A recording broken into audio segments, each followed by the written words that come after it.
On this episode, we talk about good creative for Facebook ad and your privacy concerns around Facebook and Google.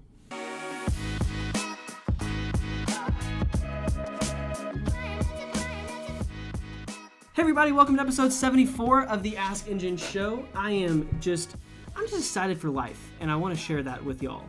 We've got two new sales guys, Matt and Sanjay. They are just cranking, running and gunning. It's fantastic. The energy is in the air. I feel very excited about that. If you hear random noises through this episode, the building next to us is literally being demolished as we speak, so apologies for the noise pollution. So, two questions for you today. We're going to go ahead and jump into them. Question number one, how do I write a good paid Facebook ad? Great question. So, very, very interesting concept. How you write is you don't need to be the judge and jury of what you're writing. Joe, come here. I'm going to use you as an experiment. Just come stand here for a second, and you're in frame. What was one of the first things I said to you when we hired you about your creative process and about who's the judge and jury? I'm the judge and jury of my creative process. Perfect. And then you put it out, and then who's the ultimate judge? The viewer. Perfect. Thank you, Joe. Appreciate it. So that's how you write a Facebook ad. You need to, as your budget allows, you need to test as many images, as many videos, testing styles, so testing a collection ad versus canvas versus video versus single image. You need to be testing all of these things, testing your copy, testing creative. That's how you write a good Facebook ad. If you are not comfortable with your copywriting skills, I highly recommend you follow one of my very good friends. His name's Ken. He runs Ad Zombies. They write and do creative for Tony Robbins, VaynerMedia, KFC.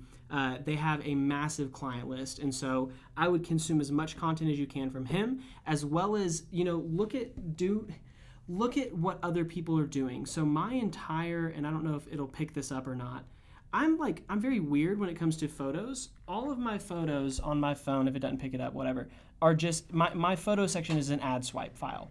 That's all it is. There's literally no photos of my family, of anything else. It's just ads that I see.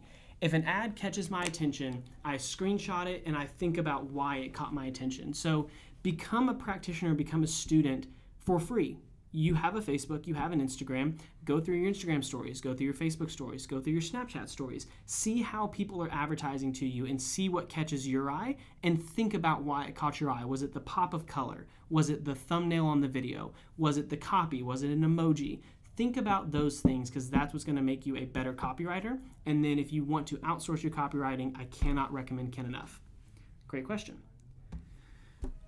Question number two. What is the concern about advertising being targeted towards you based on your online interests?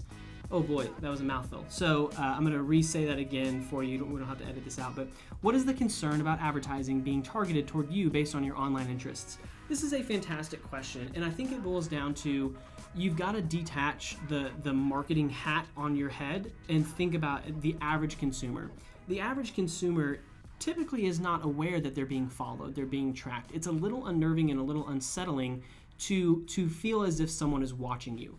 And so when people and average consumers, normies, whatever you want to call them, when they are receiving targeted ads based on their search preferences, based on their history, based on things that they think that they're talking about, and then they see it on advertisement, it freaks them out. It's a little Big Brother-ish.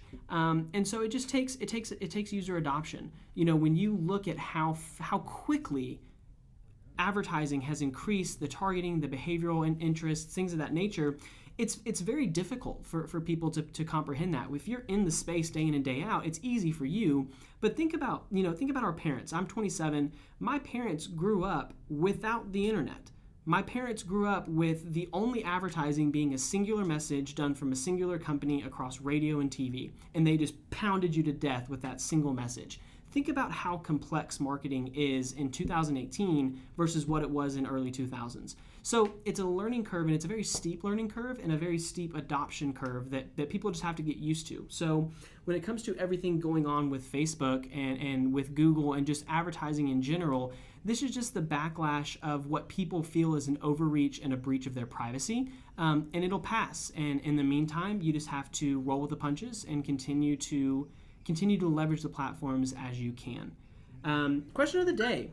this is a really good episode. I really enjoyed, I'm patting myself on the back here a little bit, but I feel like we're really getting into a cadence in the 70s, which I'm excited about. Question of the day for y'all is, what do you think about how much privacy you have as a consumer? Do you believe that your search history is okay, but your birthday isn't? Do you believe that your location is okay, but if you're traveling outside the country, that shouldn't be targetable? What are your thoughts? I'd love to know them. Thank you all for watching, and we will talk to you tomorrow.